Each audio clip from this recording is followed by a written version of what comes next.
ঈমান এনেছেন একজন সাহাবী, মক্কা থেকে মদিনায় হিজরত করে এসেছেন। মদিনার উপকণ্ঠ থেকে সেই সাহাবীকে কুরাইশরা ধরে নিয়ে চলে গেছে মক্কায়। রিমান্ডে নিয়ে পিটায় কোনো কাজ হয় না। শেষ পর্যন্ত বলল খাবার বন্ধ করে দেব খোবায়েব, তোর খাবার দেব না। খোবায়েবের খাবার বন্ধ হলে কি হবে? খোবায়েব আল্লাহর প্রতি তার এমন অবিচল আস্থা ছিল যে কোনো কিছুই টেনশন তিনি করলেন না। আল্লাহর পক্ষ থেকে তার জন্য জান্নাতের খাবার প্রস্তুত হয়ে গেছে। শেষ রাতে আল্লাহর কালাম তেলাওয়াত করেন, কি যেন তার সামনে জান্নাতের আঙ্গুরের ছড়া ঝোলায় রাখে, একটা করে আঙ্গুর তিনি মুখের মধ্যে নেন, আল্লাহর কালাম জিকির করেন। 4টা মাস চলে গেল, চেহারা সুন্দর হয়ে গেল, চতুর্দিকে এটা ছড়িয়ে পড়লো। খোবাবকে খাবার বন্ধ করে দিয়েও কোনো লাভ হয় না, খোবাবের খাবার আসমান থেকে আসে। আবু জেহেল আইন পাশ করে ফেললো, ওকে ফাঁসির মঞ্চে ঝুলিয়ে মারতে হবে।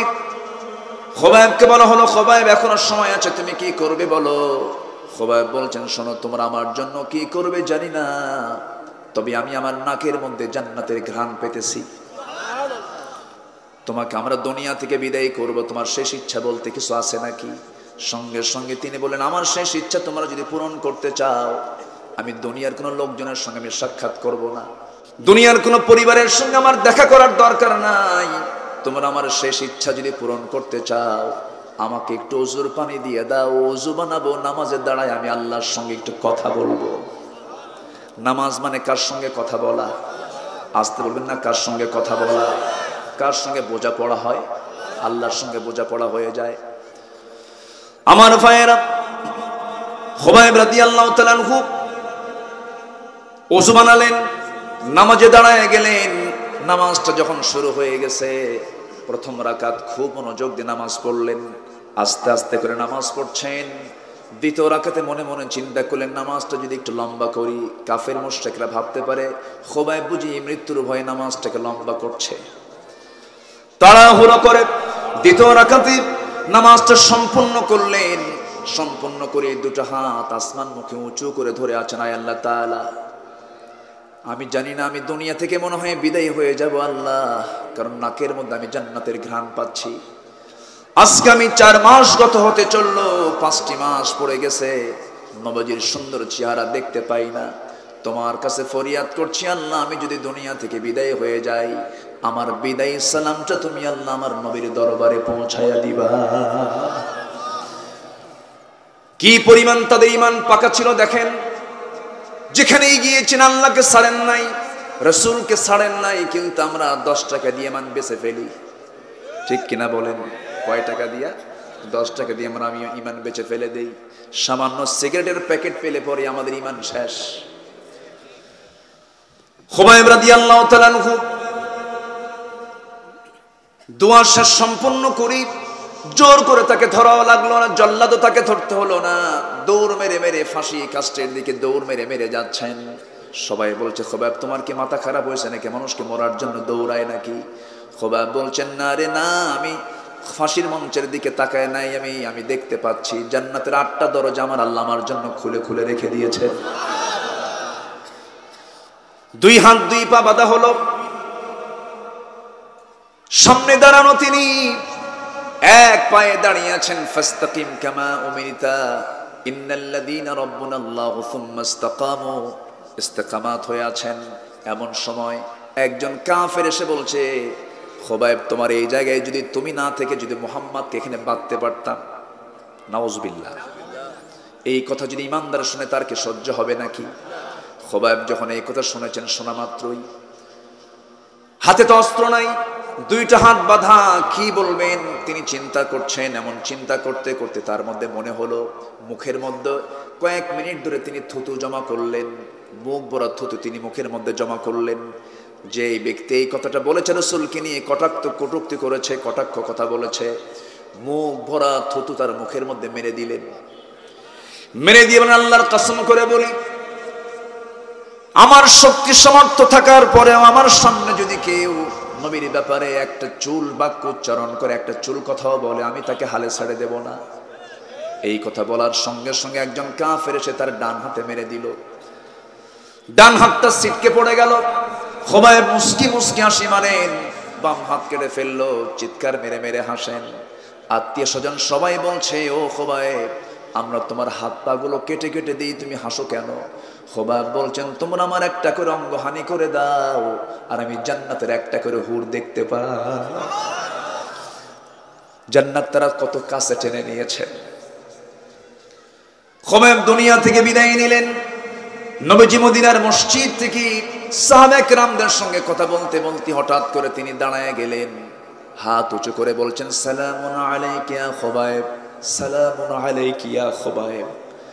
সাহাবীরা বলছেন, ইয়া রাসূলুল্লাহ, খোবায়েবের কি হয়েছে যে আপনি খোবায়েবকে সালাম দিচ্ছেন? কি হয়েছে বলুন, আমরা 5 মাস যাবত তাকে আমরা দেখতে পাই না, কি হলো?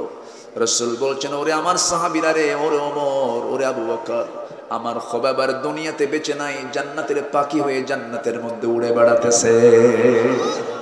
জোরে বলে সুবহানাল্লাহ। এটার নাম ঈমান। এটার নাম কি বলে? ঈমান। ঈমানের যত্ন নিতে হবে। ঈমান শুধু আনলেই হবে না, ঈমানের যত্ন নিতে হবে। ঈমানটাকে ক্যান্সার আক্রান্ত করা যাবে না, ঈমানটাকে শিরক আক্রান্ত করা যাবে না। আল্লাহ রাব্বুল আলামিন সুন্দর করে বলছেন একটা জায়গায়, কান লেগে শোনেন, ওয়াল্লাযীনা আমানু ওয়া লাম ইয়ালবিসু ঈমানাহুম বিযুলমিন উলাইকা লাহুমুল আমনু ওয়া হুম মুহতাদুন। ঈমান যারা আনবে এবং যারা ঈমানকে ঈমানকে দ্বারা জুলুমের দ্বারা শিরকের দ্বারা আচ্ছাদন না করবে, ঈমানকে যারা ফ্রেশ রাখবে, আল্লাহ বলছেন তারাই নিরাপত্তায় থেকে যাবে, তাদের জন্য আমি আল্লাহ জান্নাত রেখে দিয়েছি। জোরে বলি সুবহানাল্লাহ। গুনার সাগরে যাওয়া যাবে না। হয়তো কিছু গুনাহ হতে পারে, কিন্তু গুনাহ প্ল্যান করে কোনো গুনাহ করা যাবে না। হঠাৎ করে কোনো গুনাহ হয়ে গেছে, মাফ চেয়ে নেব কার কাছে? কারণ গুনাহ বান্দার হবে, বান্দার গুনাহ হবে দেখি তো বান্দার দামটা বেশি। ফেরেশতার গুনাহ করার কোনো যোগ্যতা নাই, ফেরেশতা কোনো গুনাহ করতে পারে না, এই জন্য ফেরেশতার চাইতে মানুষের দাম বেশি। বান্দার গুনাহ করার যোগ্যতা থাকার পরও বান্দা গুনাহ করে না, এই জন্য ফেরেশতার চাইতে বান্দার দাম বেশি। জোরে বলেন সুবহানাল্লাহ। আল্লাহ বান্দাকে গুনাহ করার যোগ্যতা দিয়েছেন এবং এই কথাও বলে দিয়েছেন, লাউলাম তুযনিবু লাযাহাবাল্লাহু বিকুম ওয়া লাজাআ বিকওমিন হাত্তা ইউযনিবুন। বান্দা তুমি যদি গুনাহ না করো, আমি তোমাকে এই দুনিয়া থেকে মিটিয়ে দিয়ে বের করে দিয়ে এমন জাতি পাঠাবো যারা গুনাহ করবে, চোখের পানি ফেলে ফেলে আমার কাছে মাফ চাবে, আমি তাকে মাফ করে দেব। তাহলে এর মানে কি আজকে থেকে গুনাহ শুরু? এরকম ভাবতেছেন নাকি আপনারা? না, এটা আল্লাহ তাআলা একটা আশার বাণী দিয়েছেন। আমার ভাইয়েরা, মুসলমান আজকে নামাজ পড়ে না। যে প্রশ্ন করেছিলাম, প্রশ্ন উত্তরটা সঠিক দিয়েছেন। মানুষ বেশি না চোর বেশি? নেতা বেশি না কর্মী বেশি? হ্যাঁ, ভালো করে রাখুন। নেতা বেশি না কর্মী বেশি? নেতাই তো বেশি, কর্মী তো নাই। এই জন্য সব নেতা মনসর ঠিক থাকে কেমনে? ঠিক কিনা? মসজিদে যান, মসজিদে গেলে পরে সেখানে দেখবেন ইমাম কয়জন, আর বাকি সব কর্মী, সব মুসল্লি। মেম্বার কি ভাঙ্গে নাকি? মেম্বার ভাঙ্গে না। রাসূল নেতৃত্ব তৈরি করেছেন নামাজ থেকে।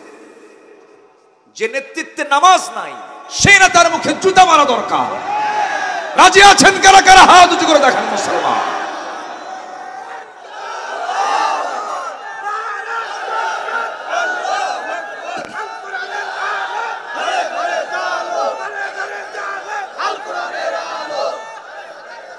আল্লাহ তুমি সবার হাতকে কবুল করো।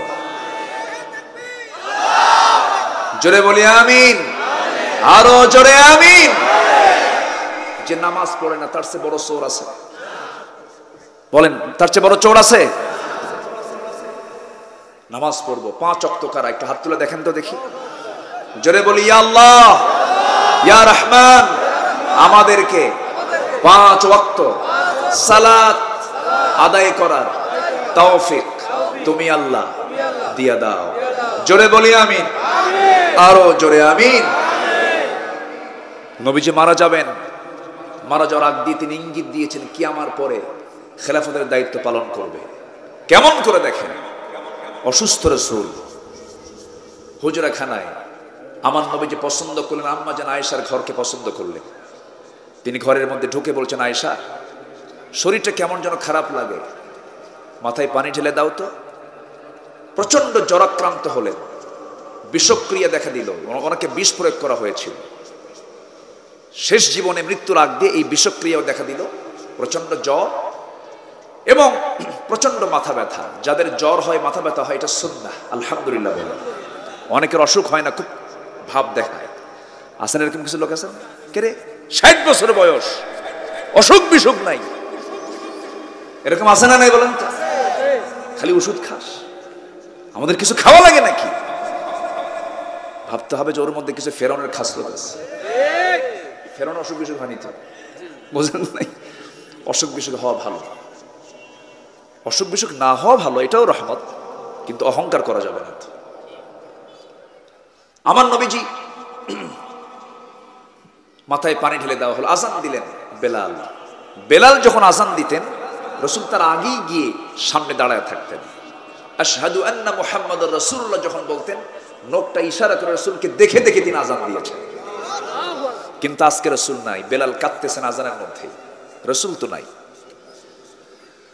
বেলাল আজান শুনলেন রসুল, রসুল বলছেন ও আয়েশা দেখো বেলাল কান্দে, আমি তো যেতে পারি নাই ওর সামনে, আজান তো শেষ হয়ে গেল, দেখি তো নামাজে যেতে পারি নাকি। একটু কোমর সোজা করে দাঁড়াতে নিলেন, মাথা চক্কর মেরে পড়ে গেলেন। আম্মা জান আয়েশা তাকে জড়ায় ধরে বলছেন, ইয়া রাসূলুল্লাহ আপনি মনে হয় আর পারবেন না। রাসূল বলেন, তাই তো মনে হচ্ছে আয়েশা, কিন্তু নামাজ পড়াবে কে? কে পড়াবে নামাজ? আমার সাহাবীরা কার পিছনে ইক্তেদা করবে? নবী ইনস্ট্যান্ট সেই সময় সিদ্ধান্ত নিলেন, শোনো আমার আয়েশা, তোমার আব্বা আমার বন্ধু আবু বকরকে বলো আমার মুসল্লায় দাঁড়ায় যেন সে নামাজের দায়িত্ব পালন করে, মানে আমার পরবর্তী খেলাফতের দায়িত্ব পালন করবে আমার আবু বকর। নেতৃত্ব এসেছে কোন জায়গা থেকে? নামাজ থেকে। আমার নবীজি এই কথা যখন বলে ফেললেন, আম্মা জান আয়েশা তার আব্বাকে ডাক দিয়ে বললেন, আবু বকর সিদ্দিক রাদিয়াল্লাহু তাআলা নবীর মুসল্লায় যখন দাঁড়ালেন, সাহাবীরা হাউমাউ করে কান্দে। আহারে, নতুন ইমাম তো পেয়ে গেলাম, মনে হয় রাসূলের পিছনে আমরা নামাজ পড়তে পারবো না। সবার ভিতরে কান্নার রোল পড়ে গেল। নামাজ যখন শুরু হয়ে গেছে, ইমামও কান্দে, মুসল্লিও কান্দে, সাহাবীরাও কান্দে। নবীর কানে কান্নার আওয়াজ আসলো। নবীজির সঙ্গে সঙ্গে সেই জায়গা থেকে উঠে বলছেন, ওরে আয়েশা আমাকে ধরো, জানালার কাছে নিয়ে যাও, আমি আমার সাহাবীদের নামাজ দেখবো। জানালার ওই ফাঁকা দিয়ে রাসূল মুসল্লিদের সাহাবীদের নামাজের দৃশ্যগুলো যখন দেখতেছিলেন, চোখের কোনা বেয়ে টপ টপ করে পানি পড়ে। আম্মা জান আয়েশা বলছেন, হুজুর আপনি কাঁদেন কেন? তারা তো নামাজ পড়ে। রাসূল বলছেন, আয়েশা আমার এটা দুঃখের পানি নয়, এটা আমার চরম আনন্দের চোখের পানি। ওরে আয়েশা, এই নামাজ কায়েম করতে গিয়ে মক্কার মানুষগুলো আমাকে ঘাড় ধাক্কা দিয়ে মক্কা থেকে বের করে দিয়েছে। এই নামাজ কায়েমের সংগ্রাম করতে গিয়ে তায়েফের মানুষ আমাকে মেরে মেরে রক্তাক্ত করে দিয়েছে। এই নামাজ কায়েমের সংগ্রাম করতে গিয়ে উহুদের ময়দানে আমার দাঁত দুটো ভেঙে দিয়েছে। দেখো ভালো করে কথা বলতে পারি না। খন্দকের পরীক্ষা খনন করতে গিয়া কোদাল মারতে মারতে আমার কোমরটা অকেজ হয়ে গেছে। ওরে আয়েশা, এত কষ্টের বিনিময়ে নামাজ কায়েম হয়েছে এই রাষ্ট্রে। এই সাহাবীরা সেই নামাজ, রাষ্ট্র হওয়া নামাজ, রাষ্ট্র কায়েম হওয়া নামাজ আদায় করতেছে। এই চরম আনন্দ আমার চোখ দিয়ে টপ টপ করে পানি পড়ে। আয়েশা, তুমি আমার প্রিয় সাহাবী আবু বকরকে বলে দাও সেজন্য আমার নামাজের দায়িত্বটা পালন করে নেয়। এই কথা বলে রাসূল শুয়ে পড়লেন। আম্মা জান আয়েশা বলেন, 9টা কারণে আল্লাহ তাআলা আমাকে শ্রেষ্ঠত্ব দান করেছেন। 1 নম্বর কারণ হলো 9 বছর বয়স আমি স্ত্রী হয়েছি, 13 বছর বয়সে নববধূ হয়ে নবীর ঘরে পদার্পণ করেছি।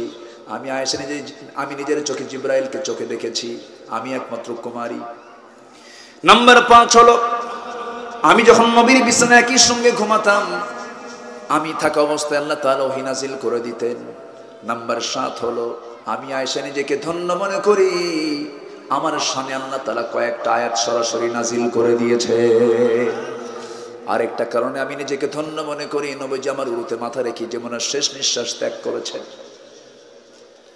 নবীজি দুনিয়া থেকে বিদায় নেবেন, উরুতে মাথা রেখে শুয়ে আছেন। নবীজি বলছেন, আয়েশা মৃত্যুর সময় মনে হয় ঘনিয়ে এসেছে, আমার কলিজার টুকরা ফাতিমা কোথায়? ফাতিমাকে ডাক দাও তো।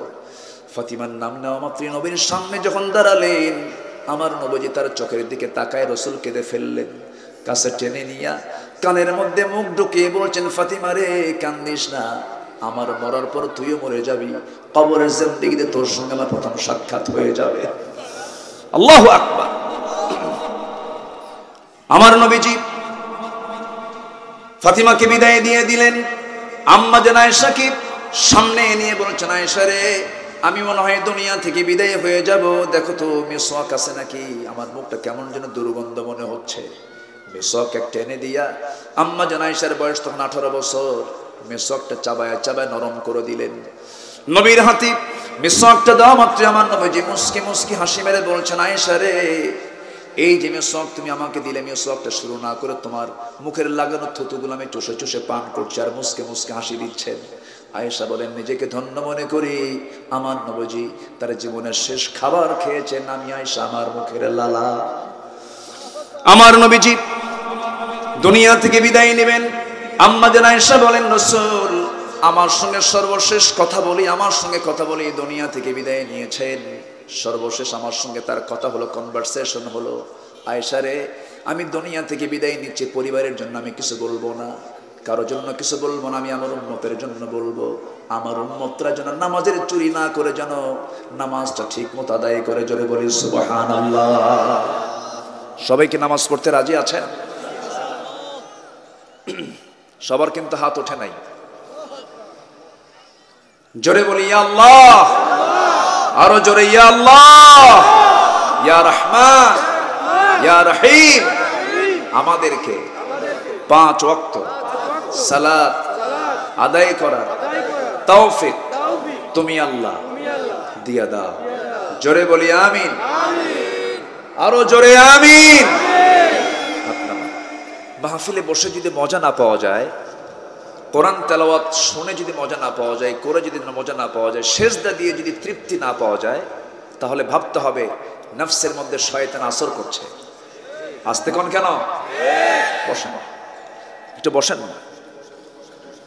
ওয়ার্ল্ড কাপ বিশ্বকাপ হয়ে গেল, রাত 3টার দিকে খেলা, ওযু কইরা 2টার দিকে প্রস্তুত, ওযু করে, বোঝেন নাই? আবার ফোন দিয়ে কয়, হুজুর দোয়া করেন আমার দলটা যেন জিতে যায়। আছে না নাই? আচ্ছা, আল্লাহ তাআলা তার দফতর থেকে ইমানদারের সার্টিফিকেট দিবেন। কয়টা কাজ করলে? বলেন কয়টা, বলেন। বলেছি কয়টা? বলেছি এ পর্যন্ত কয়টা? একটা। আরো আছে কয়টা? তো যাচ্ছেন কেন? বসে। আমার উঠতে একটু দেরি হয়েছে, তাই না? একটু আগে উঠলে ভালো হতো, কিন্তু আপনি আসতেও দেরি করেছেন। জুমার দিন জুমার নামাজ পড়ে এসেছেন। আমার আগে রিদওয়ান, সেও মূল্যবান কথা বলেছে। আমি যতটুকু কথা বলেছি এ পর্যন্ত আমরা মানবো তো ইনশাআল্লাহ? আমরা সবাই মানবো তো? বনের সম্পত্তি বুঝায় দেব তো? অনেক কথাই কিন্তু চলে আসছে আজকে। হক লঙ্ঘন করলে আল্লাহ মাফ করবেন না, এটা খেয়াল রাখবেন। জান্নাত এত সহজ নয়। জান্নাতের অ্যাপার্টমেন্টটা কত বড়! আমার ভাই অত্যন্ত আমার কাছের মানুষ, আমার প্রতিবেশী, কিন্তু ঢাকাতে একসঙ্গে থাকা হয়। উনি শুধু একজন ব্যবসায়ী নয়, উনি একজন এদেশের শীর্ষ বিদ্যাপীঠ, হাজার হাজার নয় লক্ষ লক্ষ আলেম তৈরি হয় যেই কারখানা থেকে। তামিরুল মিল্লাত কামিল মাদ্রাসার অনারেবল তিনি একজন লেকচারার। বিশাল ব্যাপার। আপনার গ্রামেরই সন্তান তিনি। কেউ তো আলহামদুলিল্লাহ কইলেন না, রাগ করছেন মনে হয় নাকি? আচ্ছা, শিক্ষাবিদ। ওনার ওয়াইফ আবার ম্যাডাম। উনি আমার 3টা মেয়েরই ম্যাডাম। আমার 3টা মেয়ে তার প্রতিষ্ঠানে পড়ে। উনি হচ্ছেন আবার কামিল মাদ্রাসার প্রিন্সিপাল। কেউ তো আলহামদুলিল্লাহ কইলেন না। জি। তো যাই হোক, ওনার আমন্ত্রণে আমার আশা, আমি এসেছি। খুশি হয়েছেন তো নাকি? আমিও খুশি হয়েছি, আলহামদুলিল্লাহ। সম্মানিত ভাইয়া, সম্মানিত বন্ধুগণ, তো জান্নাত যদি নীতি হয়, কত বড় অ্যাপার্টমেন্ট জান্নাতের, বিশাল এরিয়া। আল্লাহ তাআলা বলছেন যে সর্বনিম্ন যে জান্নাত দেওয়া হবে তাকে দেওয়া হবে 10টা পৃথিবীর মতো একটা জান্নাত। কয়টা পৃথিবী? 10টা পৃথিবী। এটা কি ছোটখাটো হলো মনে হয় নাকি? 228টি দেশ নিয়ে একটা পৃথিবী, 50 কোটি 10 লক্ষ বর্গ মাইলের দুনিয়া। এরকম 10টা যোগ দিলে একটা বান্দার জান্নাতের জায়গা হয়। আলহামদুলিল্লাহ বলেন। সেই জান্নাতটা হবে কোথায়? আরশ আজিমের আশেপাশে। জোরে কোন সুবহানাল্লাহ।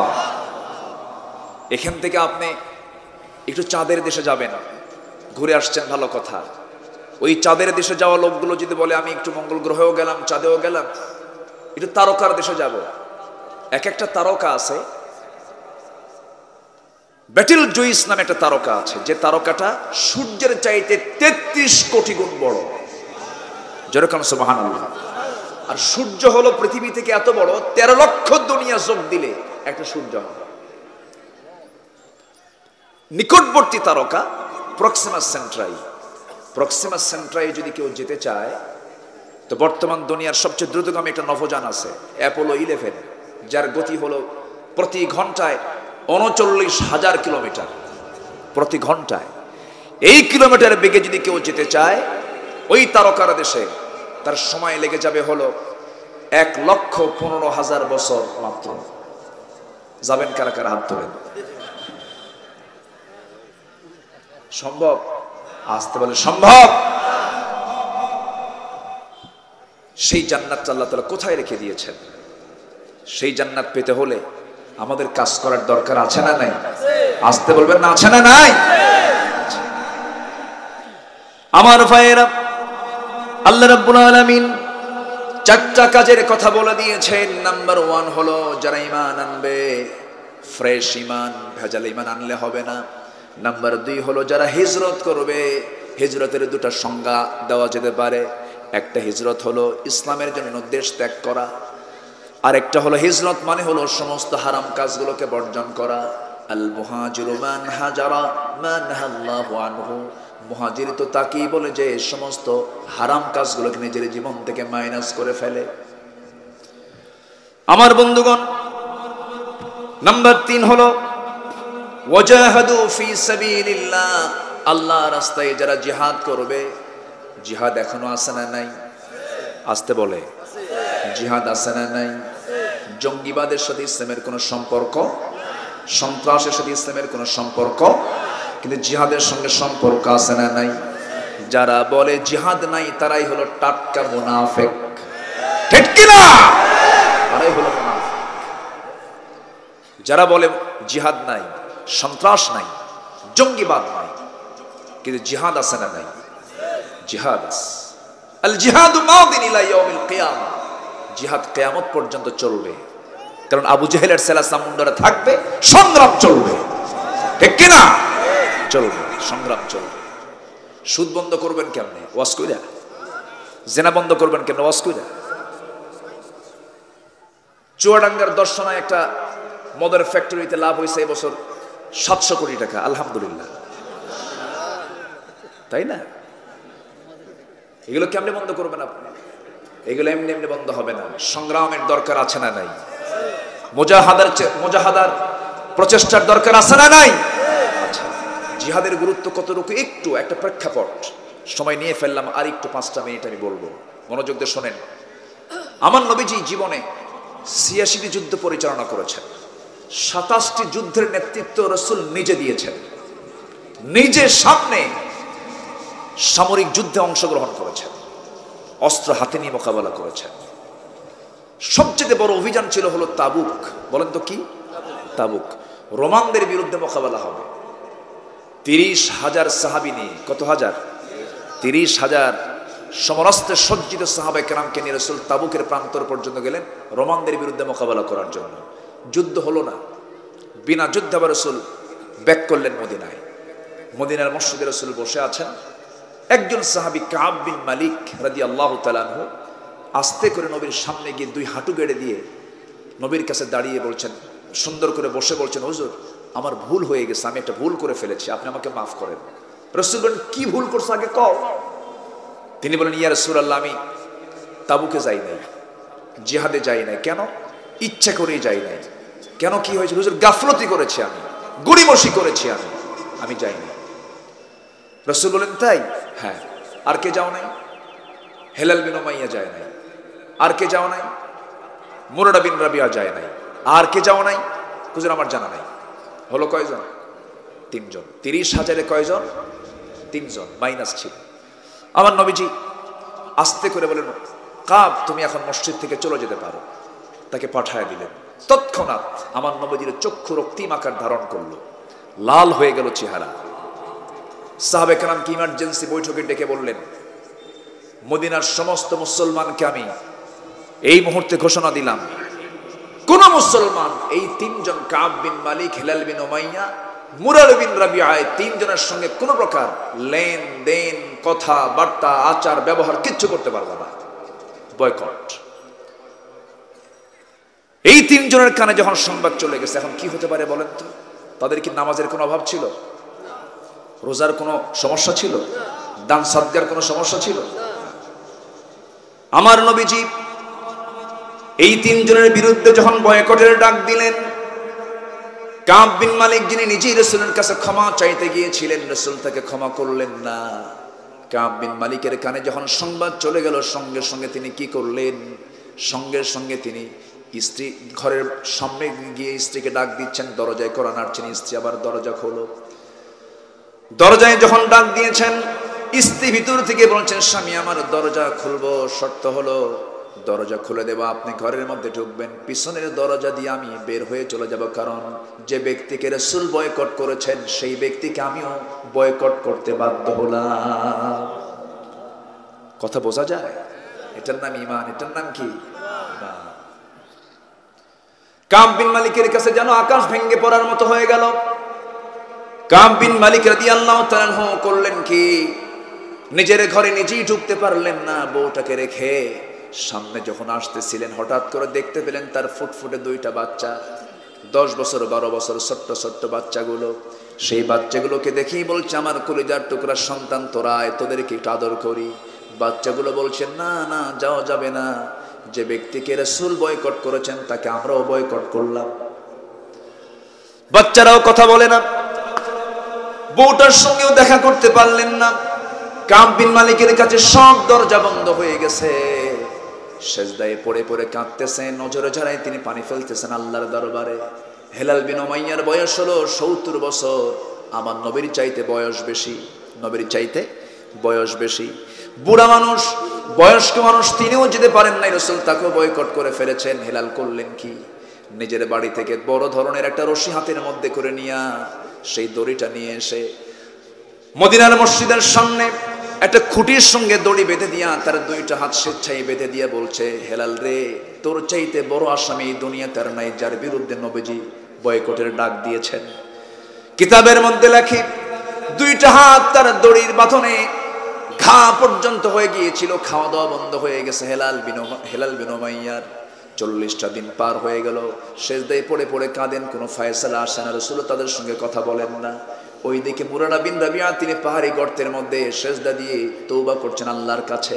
40 দিন পার যখন হয়ে গেল, আল্লাহর পক্ষ থেকে আয়াত নাযিল হলো, হে রাসূল, ওয়া আলা সালাসাতিল্লাযিনা খুল্লিফু, ওই 3 ব্যক্তি, যে 3 ব্যক্তিকে আপনি নিজে তাদেরকে বয়কটের ডাক দিয়েছেন, তারা ভুল করেছিল বটে, কিন্তু তারা যে পরিমাণ চোখের পানি ফেলে ফেলে আমার কাছে কেঁদেছে, যে পরিমাণ তওবা করেছে, আমি তাদের তওবা কবুল করে নিয়া আমি তাদেরকে মাফ করে দিয়েছি।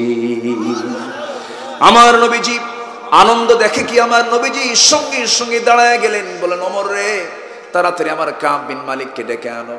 ওমরে ফারুক দৌড়ে দৌড়ে গিয়ে বলছেন, ও কাব বিন মালিক, ঘরে আসো নাকি তুমি? ভিতর থেকে বউ জবাব দিচ্ছে, যে লোকের খবর রাসূল রাখে না সেই লোকের খবর আমি তার বউ রাখি না।